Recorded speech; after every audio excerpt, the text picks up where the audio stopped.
Pronto. Então, pessoal, boa noite a todos e todas. Sejam bem-vindos mais uma vez.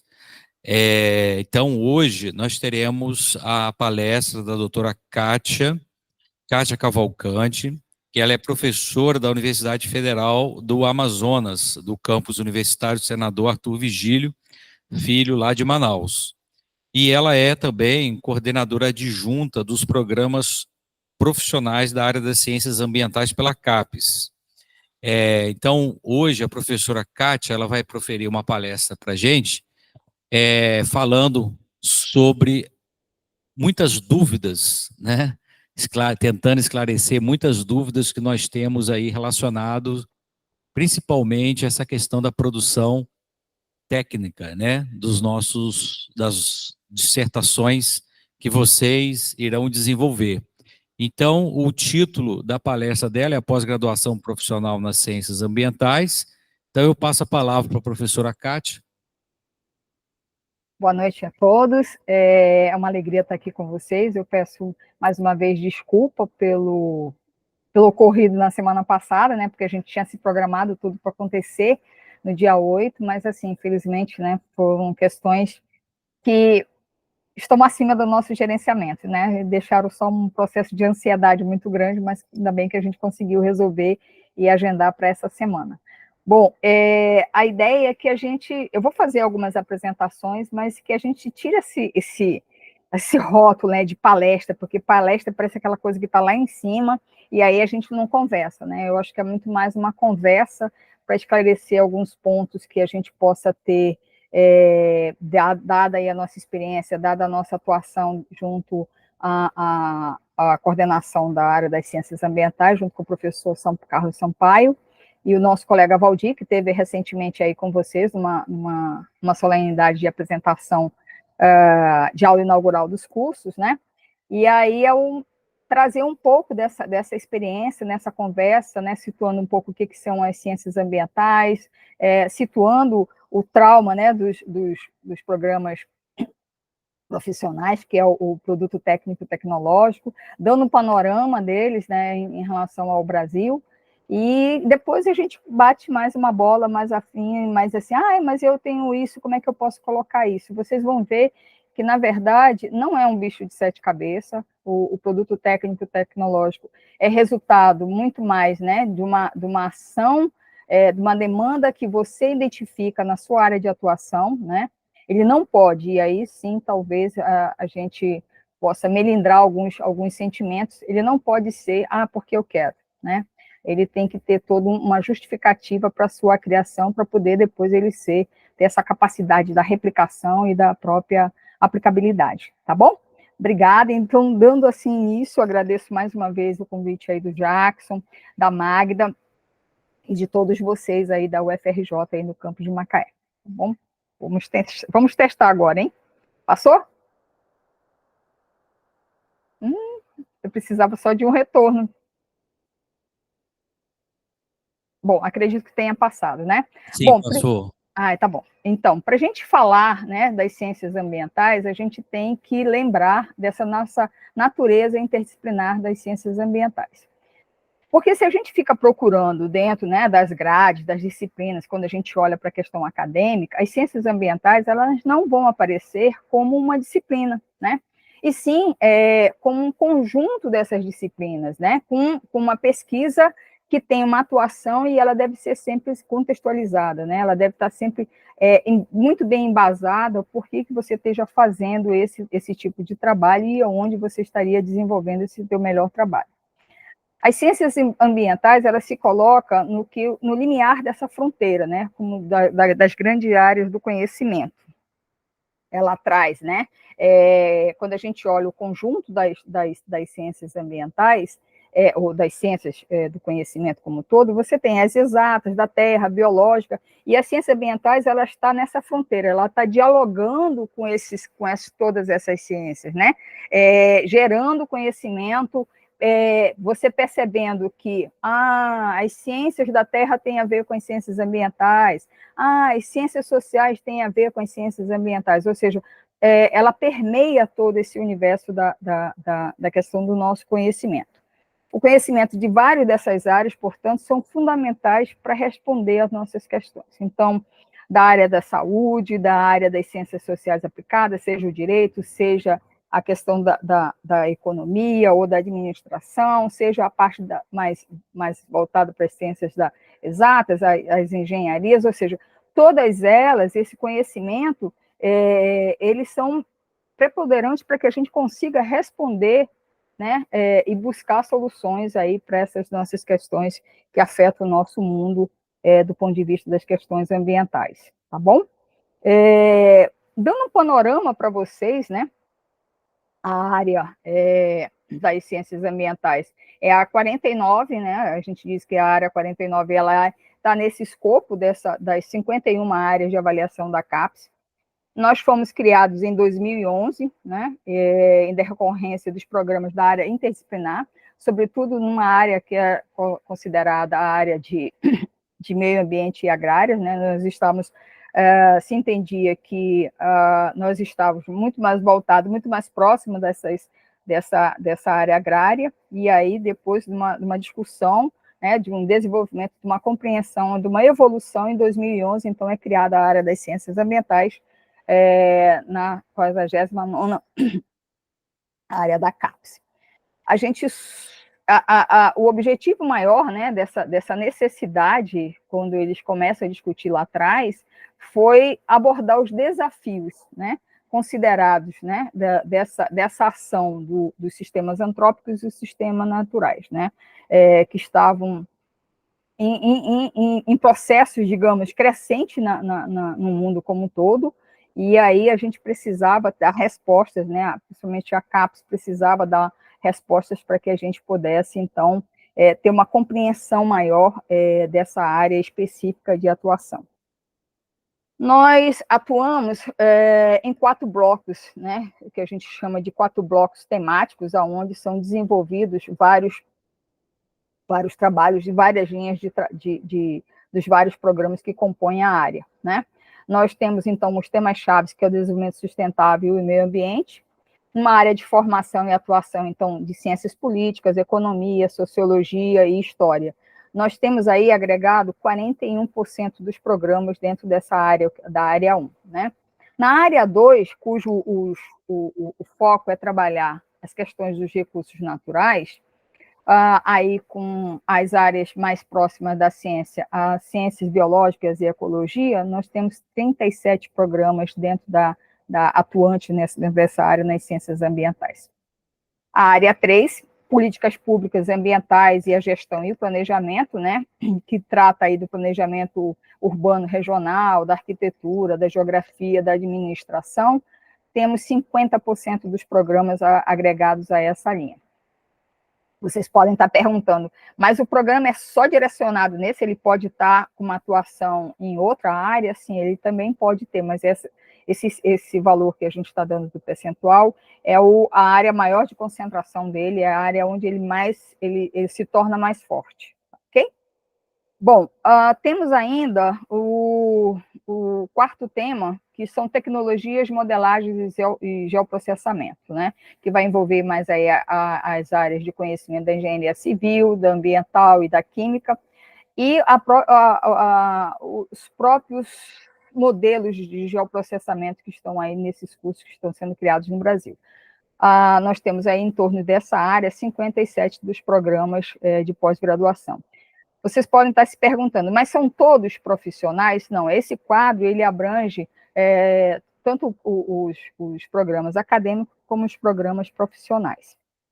Aqui nós temos um total, né, que são hoje os programas da área como um todo, são 138 programas, em 180 cursos, né, esses dados são os dados mais recentes que nós temos da CAPES, eles ainda não fizeram o cômputo geral dos dados de 2003, estão fechando esses dados, mas é só para vocês terem uma noção dessa evolução, né, de 2013 até 2022, ou seja, uma linha quase que crescente aí em termos de programas que vem se colocando cada vez mais para essa discussão.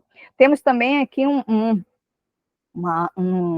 nesse código de barra horizontal, vocês podem perceber que nós temos uma concentração dos programas na região sudeste, né?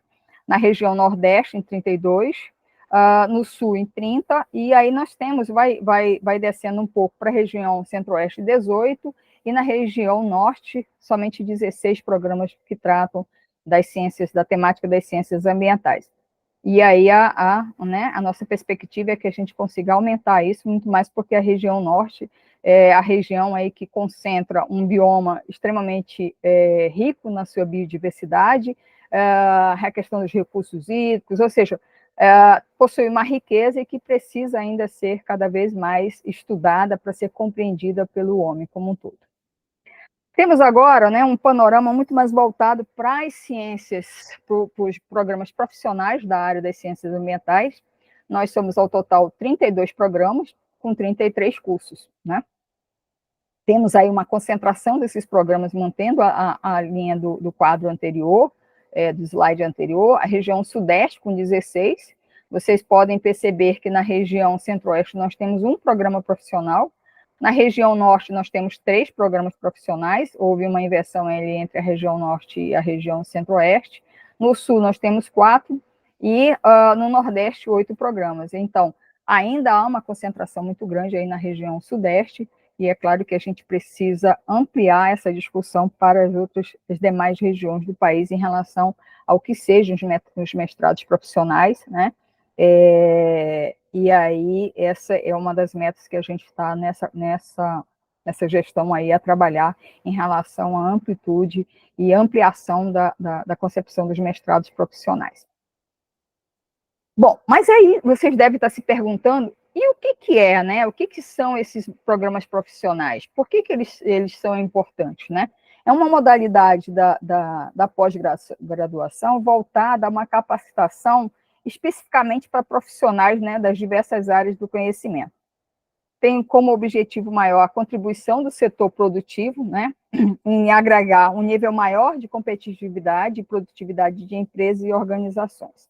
Vocês podem estar se perguntando, uai, mas é só para esse tipo de setor, é só para o setor da indústria?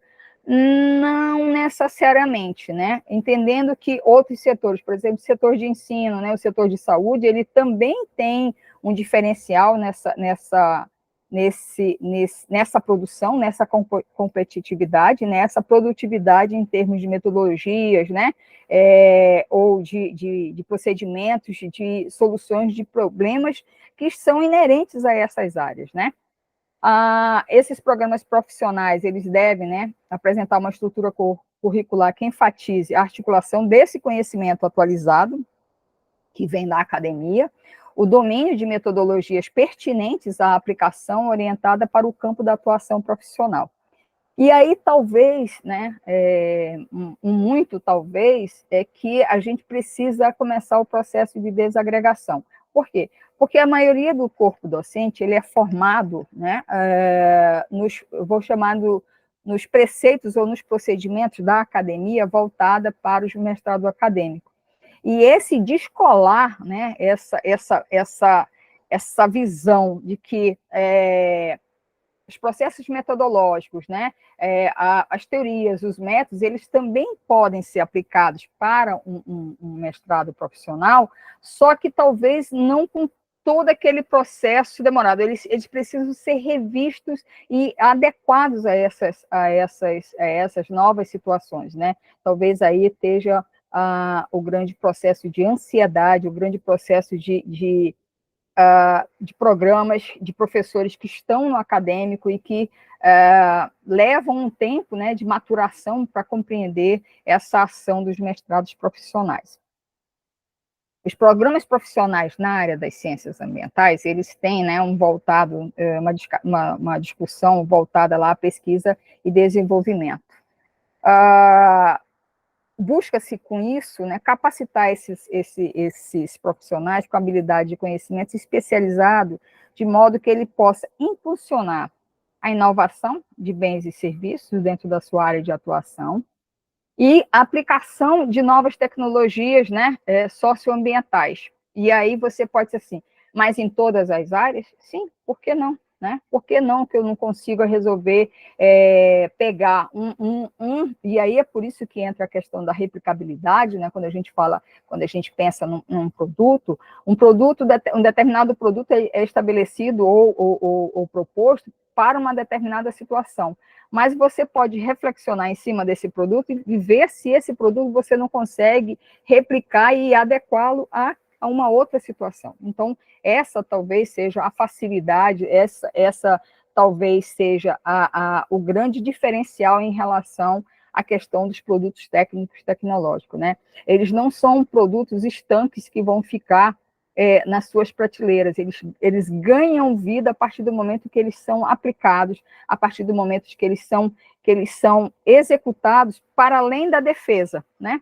O aluno, ele ao defender o seu mestrado, ele cria ele propõe aquele produto técnico-tecnológico num processo de pressão, né?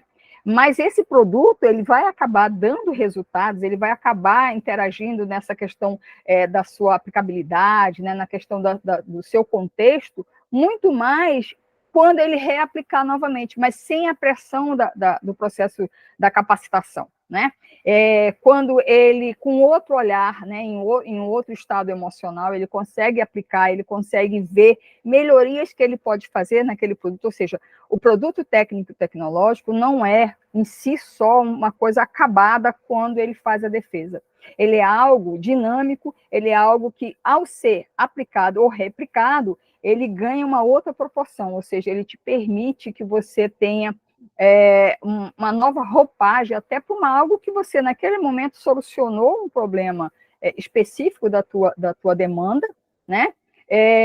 Mas que, ao aplicá-lo sem aquela atmosfera da tensão, da defesa, né, das cobranças, né, o coordenador cobrando prazo, você tendo aquele prazo para defender, quando você reaplica, você está numa outra situação e você consegue ver, usar por outra lente, você consegue perceber outras aplicações. Então, com isso, você faz essa capacitação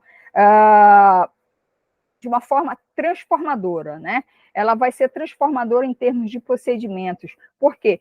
Porque a característica maior, né, da modalidade profissional, que tem, né, de promover essa articulação, essa capacitação do profissional que está no mercado de trabalho, de uma forma de ele aprender procedimentos técnico e científico, né, técnicas de processo de desenvolvimento de pesquisa, e a partir do momento que ele aprende isso, ele consegue olhar para a demanda dele e ele consegue aplicar, e aí depois ele até reaplicar, ou refazer, ou reajustar o seu próprio produto, né? Então, essa experiência prática na pesquisa, né, no procedimento, digamos, no procedimento mais acadêmico, né, de pensar, de entender que as coisas não são feitas assim, elas precisam de método, elas precisam ser registradas, permite a ele que, a cada desenvolvimento de uma nova atividade, ele aplique aquilo que ele aprendeu na sala de aula com os professores, quando ele discutiu a questão de método, né, ou técnicas que ele poderia aplicar. Ou até mesmo, como a gente fala, né, teorias que ele jamais imaginava que poderia ser, ou procedimentos de análise de alguma situação, que ele só conseguia ver com um determinado olhar, né? E que, ao estudar, ao ser capacitado dentro de um mestrado profissional, ele pode ter uma outra visão dessas várias abordagens metodológicas e de procedimentos que podem ocorrer, e ampliando isso para ele, tá bom? Uma outra coisa ainda dentro dos programas da área, né, eu acho que eu já falei sobre isso, aplicar os princípios da pesquisa nas atividades, né, seria a questão do resultado, né? Qual o resultado, então, né, desse programa profissional? Bom, o resultado ele se dá em duas formas. A legislação da CAPES ela vai estar indicando alguns tipos, né, do que seria desses dos resultados dessa pesquisa, né? Pode ser relatório, pode ser alguma coisa, e depois a gente vai ver um pouco mais à frente essa questão. Mas, a princípio, a gente diz que os programas profissionais, eles têm, são 2 em 1, né? Por que 2 em 1? Porque ele vai ter um TCC, que vai estar descrevendo todo o processo, né, da construção, da discussão que ele teve para chegar naquele produto técnico-tecnológico. Então, estão, por meio esse produto técnico, né, por meio da inovação, das soluções de problemas, ou até mesmo no desenvolvimento de novos problemas, de novos produtos, né? Então, assim, o TCC, ele vai ser aquele desenvolvimento mesmo, né? Aquela fase inicial, aonde o aluno vai estar descrevendo tudo, de forma que outro, ao ler o seu material, consiga compreender e fazer a replicação, que é a coisa que mais se pretende em termos de soluções, dadas aí as várias demandas sociais que possam ocorrer, de usar um determinado produto com outra roupagem, em outra situação. A produção técnica, né, ela é um objeto tangível, né, ela vai ter um alto grau de novidade, que essa é uma intenção que a gente, quando imagina no PTT, ele tenha. Ele vai ser fruto da aplicação de novos conhecimentos científicos, ou seja, um novo olhar que o aluno teve sobre determinado produto, sobre determinada situação, ele se deparou com uma situação, então ele percebeu outros olhares, ele vem com uma outra roupagem para aquela solução, né? E vai desenvolver tudo isso dentro digamos, né, de um procedimento ritualístico que é a pós-graduação, usando, então, soluções de problemas de empresas produtoras, né, ou a prestação de serviço à população visando aí o bem-estar social. Ele pode ser tanto para a questão da indústria, como para a questão dos serviços, ou até mesmo para essa questão da própria comunidade como um todo. A produção técnica hoje, apontada, né, pela CAPES, a CAPES, nós tínhamos uma listão, bem atrás, eu acho que Jackson e Magda vão estar lembrando, era uma lista com 1.000 e tantos produtos técnicos e tecnológicos. Bom, era coisa de você ficar doida. E aí depois houve uma juntada dessa lista, né? Houve uma comissão em 2017, 2019, mais ou menos, a CAPES monta uma comissão, essa comissão dá uma reduzida nessa lista enorme que se tinha, né? E faz uma categoria diferente. Então, você tem produtos bibliográficos, né? Aí vão estar dizendo quais são os produtos, os ativos de propriedade intelectual, vai entrar a categoria de tecnologia social, o curso e formação profissional, e ele vai estar dando uma lista de 10 documentos, né? Aliás, 10 não, vai dar uma lista de 20 e um pouquinhos documentos. A área das ciências ambientais, né, hoje, né, nesse novo documento que foi publicado em 2023, dessa lista de 23, ela vai considerar 16 tipos de produção técnica e tecnológica. Esse documento orientador de APCN, ele está disponível na área das ciências ambientais, vocês podem baixar, tem lá uma lista concisa do que seja. Vocês podem até perguntar depois do Jackson também, eu tenho certeza que ele já tem essa nossa lista. E aí vocês vão ver que na quadrenal passada eram 10, né? 10 tipos, e aí desses 10 nós ampliamos um pouco para 16, muito mais por entender que a tipologia desses nossos produtos, ela requeria que a gente fizesse esse leque maior, né? Tem uns descritores lá para vocês possam entender e até compreender até que forma que vocês vão estar olhando para esses produtos, pensando na solução dos problemas que vocês vão estar trazendo. Então, assim, a produção técnica, a princípio, não é um bicho de 7 cabeças, né? Ele é o resultado, né, de algo que você encontrou, né, de uma dificuldade que você detectou, de uma janelinha dentro daquele procedimento lá do teu trabalho, que você disse assim, olha, eu acho que está faltando alguma coisa aqui, né? E aí, quando você detecta essa produção técnica, ele vai estar, para ser muito bem avaliado, ele vai estar apoiado nesses itens aqui, que são os itens de avaliação. Então, num mestrado profissional, a gente costuma dizer o seguinte: o carro-chefe é o produto técnico-tecnológico, não é o TCC. E o produto técnico-tecnológico, ele precisa trazer claro, né, a aderência dele, se ele realmente tem uma aderência ao programa, né, qual o impacto que se espera ou que se imaginou desse produto, a sua aplicabilidade, né, ele é de difícil aplicabilidade, não, nossa, eu vou ter que aprender, sei lá, falar em outra língua para aplicar, não, né, então, assim, você tem que dizer isso, né, e é por isso que é importante o cuidado, né, que os professores orientadores devam ter com a produção técnica e tecnológica. Eu costumo dizer que quando eu vou para a banca, eu nem olho, o TCC eu até olho, né? Dou uma lida ali, aquela lida básica, mas o meu foco sempre é o produto técnico e tecnológico. É onde eu vou instigar, fazer os meus questionamentos, fazer as minhas contribuições, olhar o que pode melhorar ainda em relação àquele produto técnico e tecnológico. Por quê? Porque ele é assim, ele é a menina dos olhos de ouro, né? Aquele resultado final que vai te dar um diferencial em relação a não só o teu programa, né? O teu programa vai subir em relação ao diferencial da qualidade dos produtos que ele gera, mas o resultado, a tua capacidade de aplicar, né? De atingir mais pessoas ou te dar uma mais.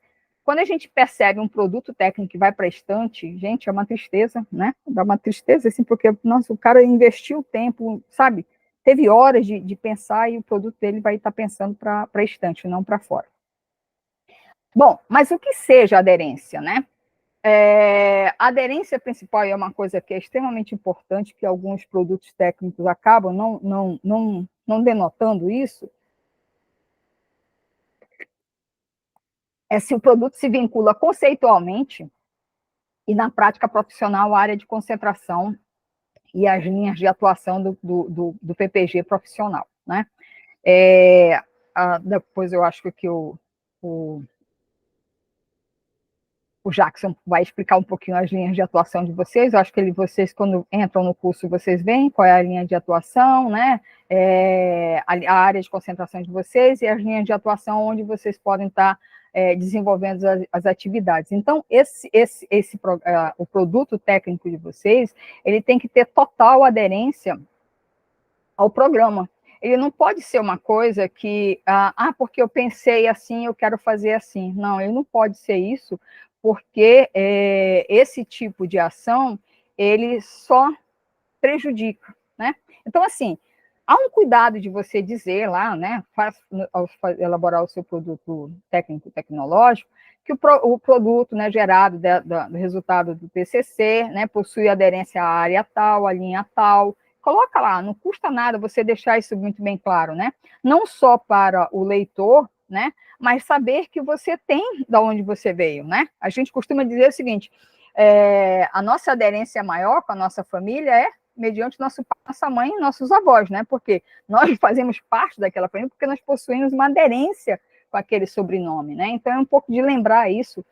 Eu sei que o exemplo pode parecer estranho para vocês, mas é para entender, porque isso dá um peso maior, não só para o programa de vocês, né? Mas também um reconhecimento de que o trabalho de vocês, ele tem uma discussão toda, né? Porque as linhas de atuação vão estar lá claras, ou seja, a própria linha de concentração do programa é importante para dizer aonde que o programa atua, de que forma que ele está atuando, quais são as linhas de pesquisa que esse programa desenvolve, quem são os professores que estão nessa linha, e vai falar de uma coisa que a gente viu lá atrás, da interdisciplinaridade, né? Porque a interdisciplinaridade de um programa, ele se dá exatamente nesse métier, da área de concentração e das linhas de atuação, ok? Tá? Se alguém tiver uma dúvida, já anota aí que daqui a pouco a gente volta para cá de novo. Bom, um outro nó que dá na cabeça do aluno e que dá na cabeça do professor orientador e vai estourar lá na mesa do professor coordenador, né? Coitado aí do Jackson, que já deve estar cheio de fios brancos, de tanto pensar nessas questões, porque depois vocês vão ver que ele vai ter que responder. Quando vocês não dizem isso, é ele que tem que responder. E imagina só, ele está cadastrando na plataforma Sucupira 50 produtos, né? Ou 50 resultados de defesa de tese de vocês, da dissertação de vocês, onde tem o TCC e tem o produto. E depois ele ainda vai ter que fazer o seguinte, escolher, dentre dos que eles têm lá, ele e o grupo de professores, qual o que tem o maior impacto, ou seja, qual o diferencial, qual o programa, qual o produto técnico tecnológico, bam, que representa o programa, né? Então, assim, vocês precisam deixar isso muito claro, né? Seja na apresentação que vocês façam, seja numa introdução, em algo que vocês digam qual a aderência, qual o impacto, e vocês vão ver que são todos aqueles itens aonde a gente está falando sobre isso, né? Então, o que é um impacto? Relaciona-se principalmente às mudanças que o PTT vai causar ou vai gerar no ambiente em que o autor está inserido. Bom, se eu estou inserida numa escola, né, qual vai ser o impacto? É na minha sala de aula? É na minha praxe? Né? Na gestão da escola? É na minha ação com a comunidade? Ou seja, eu preciso dizer qual o impacto que eu espero, né? Então, para avaliar tal critério, é importante que eu tenha muito claro qual é a justificativa da minha criação. E aí eu volto dizendo para vocês, pessoal, por mais que possa parecer, né, aquela coisa clichê, não adianta, mas eu vou vou estudar essa caneta verde porque eu quero, né? Porque eu penso que essa caneta verde, o formato, o design dessa caneta verde não é muito legal. Não é uma justificativa banal, não é uma justificativa que ela pode até ter seus itens, né, suas nuances pessoais, né? Porque quando a gente faz a coisa com paixão, é claro que a coisa sai com muito mais ênfase, né? Sai com, você briga, você vive aquilo durante o tempo inteiro. Mas há uma necessidade de você, qual fazer a justificativa da sua criação, né? Entender que essa demanda, né? Qual a demanda que vem aquilo? O que o meu produto vai solucionar uma ação? Volto a dizer, é a minha praxe? É um processamento do meu local de trabalho? É algo que eu vejo que há uma necessidade dentro da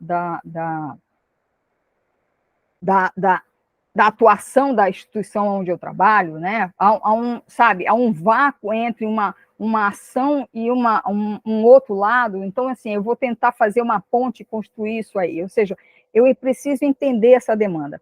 E a gente costuma dizer o seguinte, né? Que nós temos as demandas sociais ou socioambientais colocadas ao todo mundo, aí em toda a população. Nós temos as demandas tecnológicas, né? Que aí também são um leque muito amplo, que você precisa só definir em qual nicho, em qual ação você vai estar desenvolvendo. E nós temos ainda aquilo que a gente chama de demanda midiática, né? O que são essas demandas midiáticas? Se vocês perceberem, e aí eu acho que os professores vão estar mais atentos a isso,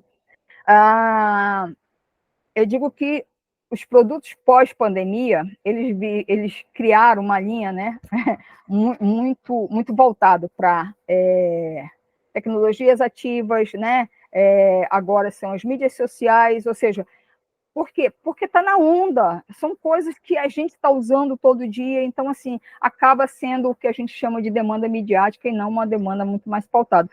É justo fazer? Sim, desde que você encontre um nicho para fazer a sua justificativa de criação. Entenderam? Tá? Então, assim, ele deve estar claro qual seria a aplicação desse produto. Então, o impacto, ele permite, né, avaliar em quais áreas as mudanças poderão ser efetivas. Vai ser, digamos, hipoteticamente, né?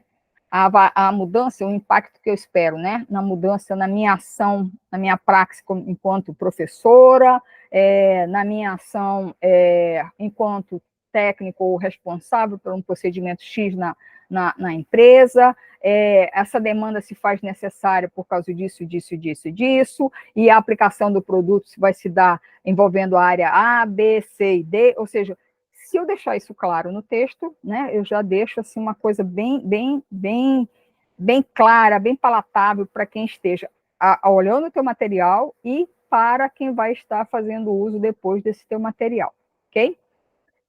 Bom, a aplicabilidade. A aplicabilidade é um outro fator que né? Essa aplicabilidade ela vai estar sempre voltada entre empregar e replicar. É aquilo que eu tenho falado da agora, né? O critério, né? Qual a facilidade de eu empregar o teu produto, né? Qual a facilidade que eu, outro, que não faço parte deste programa, ao acessar, né, o repositório deste programa, vi o teu produto e falo, olha, isso aqui eu acho que eu consigo, dadas as nuances da minha necessidade, da minha demanda social, eu consigo replicar. E aí você o cara faz a tua replicação a partir do teu produto, né? E claro que ele vai ter que fazer então a justificativa dizendo que é produto pautado, né, em modelo X, né? Eu tive um aluno que ele usou a mesma concepção de jogos que foi a base do Scratch, né? Mas ele coloca lá, né? Porque ele teve um insight do trabalho do produto dele a partir de um produto de um outro colega. Então, assim, ele viu que o colega tinha andado até determinado ponto, né? E que ele conseguia avançar mais um ponto ou dois pontos em relação à aplicabilidade daquele produto. Ele fez as adequações, fez um outro tipo de uso, ampliou a visão e o uso do produto, ou seja, ele, a partir de uma ideia, ele, né, foi além mais no sentido de replicar, de gerar um novo produto a partir daquele produto. Então, assim, a aplicabilidade, ela tem que estar muito clara, né? Também, né, nesse texto inicial que você vai estar dando, vai estar falando para quem for ler ou para quem for usar o teu material. E aí a gente chega onde, né? Às vezes o próprio coordenador, né, e às vezes até o próprio autor, ele fica, né, mas inovação, o que é inovação? Eu não, sabe, eu estou usando um produto que vai resolver um problema X que eu tenho aqui, mas ele não é assim, né, não teve uma lâmpada de Aladim para fazer, né, uma nova ideia, não. Ele foi uma adequação, uma roupagem, ele foi uma ressignificação de algo, sei lá. Mas isso é importante, né? Porque a inovação, no sentido das ciências ambientais, é essa ruptura, né, com esses paradigmas dos métodos cotidianos. Se ele faz essa ruptura, se ele faz essa aplicabilidade, né, eu posso ter, né, um determinado produto que tem um formato X, mas lá dentro eu trago algo que é diferente, né, algo que vai fazer a lâmpada de Aladim brilhar. Né? Então, essa inovação ela é dada muito mais, né, quando eu tiro a mesmice da coisa, né? Quando eu olho para aquele produto e eu consigo percebê-lo de uma outra forma. Talvez o formato seja idêntico ao outro, mas ele tem um outro uso, ele ganha um novo avançar em relação ao seu uso, né, ao seu conhecimento que está contido dentro daquele formato, né? Ou seja, isso tudo, né, é o que a gente entende por inovação, né? A gente pode ainda definir como uma ação ou um ato de inovar, podendo ser uma modificação de algo já existente, é o que eu estava falando para vocês, ou de a criação de algo novo, né?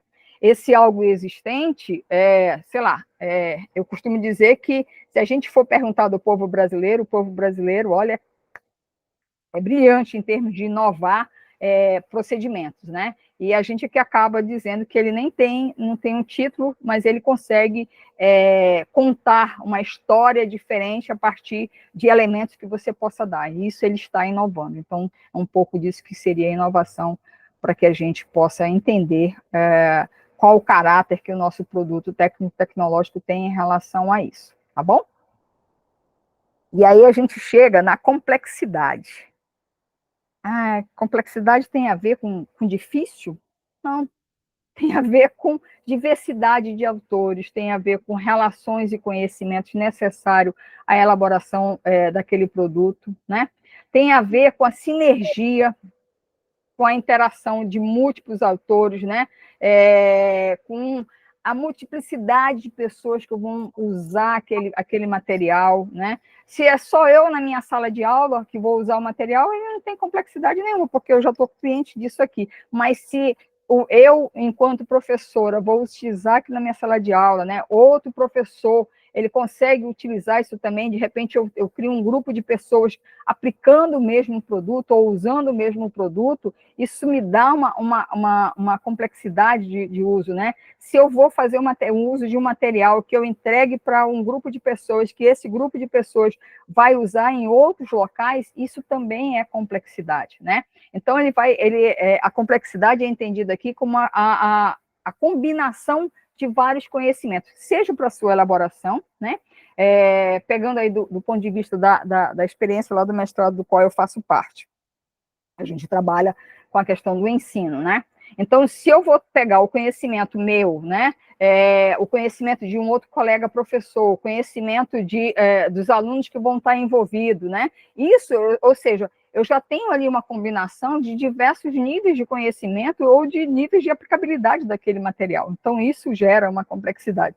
E aí, a tabela, ela só vai estar te dando se você acha que ela é muito baixa, média ou alta em relação a esse entendimento do que seja complexidade, tá bom? Bom, aí a gente chega num outro ponto. Terminamos o nosso produto. Fizemos ele bonitinho, colocamos lá todos esses critérios que estão postos para avaliação, tá lá muito lindo, muito bonitinho, tá? Se você fica, olha que coisinha fofa, né? E agora, o que eu faço? Eu vou entregar só na biblioteca da minha instituição, lá no sistema de biblioteca, lá no repositório institucional. Bom, se você vai colocar só lá, ele perde um pouco a sua visibilidade, né? E aí você tem esses outros repositórios que são colocados aí como indicativos para vocês, que são repositórios que permitem uma maior visibilidade dos produtos técnicos e tecnológicos. Você não vai colocar a tua dissertação, o teu TCC, mas você vai colocar o teu produto, né? Você pode até fazer alguma coisa do esquema de como ele foi desenvolvido ou alguma coisa muito mais palatável. Algumas desses repositórios que eu estou indicando aqui para vocês, eles inclusive aceitam o TCC e o produto técnico e tecnológico. Outros não, outros já pedem exclusivamente o produto técnico e tecnológico. Então, assim, vejam que esses repositórios, eles permitem uma amplitude, e eles servem até de base para a pesquisa de vocês, né? Vocês estão pensando num produto do tipo, sei lá, X, aí você coloca lá e vem algumas lá que você possa olhar, e eles estão também te dando, né, nesse sentido desse repositório, resguardando a tua autoria, né? Então, assim, esses depósitos, né, dos produtos, eles são cada vez mais disseminados em termos de publicação. E é claro, né, que você também pode publicar aí nos produtos bibliográficos, ou seja, nos periódicos, né, o processo da descrição, mas você nunca consegue colocar o produto, né? Você vai descrever como você fez, os procedimentos todos, a metodologia que você usou, os resultados que vieram, mas não é o produto. Então, esses locais aí que eu estou te indicando, eles servem como o local onde você vai disponibilizar o teu produto, né, para que tenha maior acesso, né, maior visibilidade e resguardando aí o teu direito autoral, tá bom? Um outro, né, potencial de registro, né, são, dependendo do tipo de material, quando vocês olharem aquela lista, então, o ISBN, o ISBN e o BSN, né, o registro de domínio, as licenças do Creative Commons, ou seja, o INPE, ou seja, também são organismos que te permitem, ou instituições que te permitem o licenciamento desses produtos, né? E aí isso te dá, você estabelece o tipo de licença que você está permitindo ao outro para usar, e quando ele usar, ele vai ter que fazer uma licença igual, porque você já registrou a ideia primeira, tá bom? Bom, aqui, gente, é só para vocês terem uma noção de quanto que o Jackson fica de cabelo branco aí, quando ele tem que responder à plataforma Sucupira, né?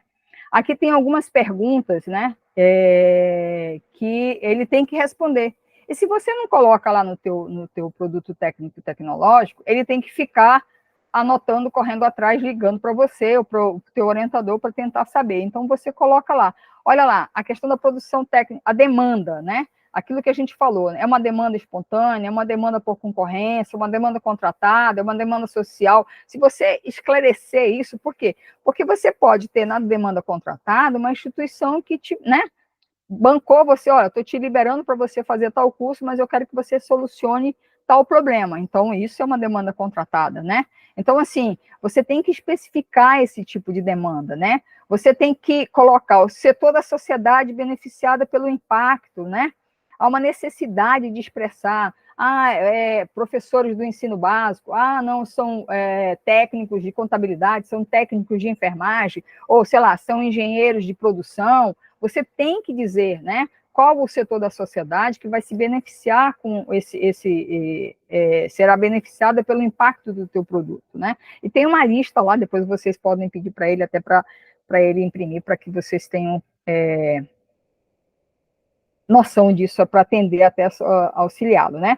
Qual a abrangência do meu produto, né?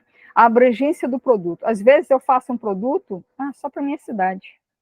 Eu nem me toco que o meu produto ele pode ter uma discussão que ele pode ser nacional, né?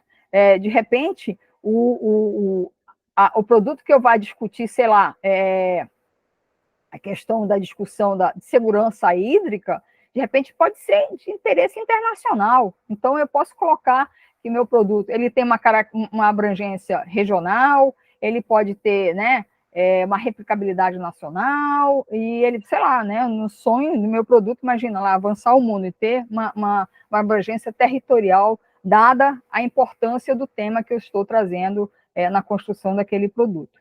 Uma outra coisa também seria a produção técnico-tecnológica. Quais os objetivos, né? Aí tem aí o que está lá, experimental, solução de um problema previamente identificado, sem um foco de aplicação inicialmente definido. Então, são itens que vocês têm que ter claro, né? Quando vocês começarem a pensar na questão do produto técnico e tecnológico de vocês. A última pergunta que eu trago aqui, que deixa o Jackson de cabelo branco, é a produção técnica e tecnológica, a área impactada pela produção. Vocês viram que lá em cima eu tenho qual setor é beneficiado pelo impacto. Aqui eu estou procurando qual a área impactada pela produção do seu produto técnico e tecnológico. Independente de vocês dizerem ou não, ele vai ter que estar colocando. Então, vocês estão vendo aí, ó, econômica, saúde, ensino, social, cultural, ambiental, científico e de aprendizagem, né? Então, se você já disser lá em cima que será a questão do ensino, ele já consegue fazer essa correlação aqui, aqui embaixo e já fazer essa resposta, tá bom? Bom, com isso, eu chego ao final desse preâmbulo, que eu vou chamar de um preâmbulo, né, para falar para vocês. Aqui é uma visão do barco que eu vim para Manaus, aliás, porque eu fui para Quari, né? Quando eu fui, eu fui de barco, então estava um céu assim azul e o rio extremamente calmo, tá vendo? Vocês conseguem ver a água plana, lisa, e esse é o movimento da água do turbilhão, ou seja, quem faz produção técnica e tecnológica está sempre nesse turbilhão, pensando em coisas que vão auxiliar não só a sua ação enquanto profissional, mas a sociedade como um todo. E aí eu agradeço o convite de estar aqui com vocês e me coloco aí à disposição para que a gente possa conversar um pouco mais sobre produtos técnicos e tecnológicos. Obrigada.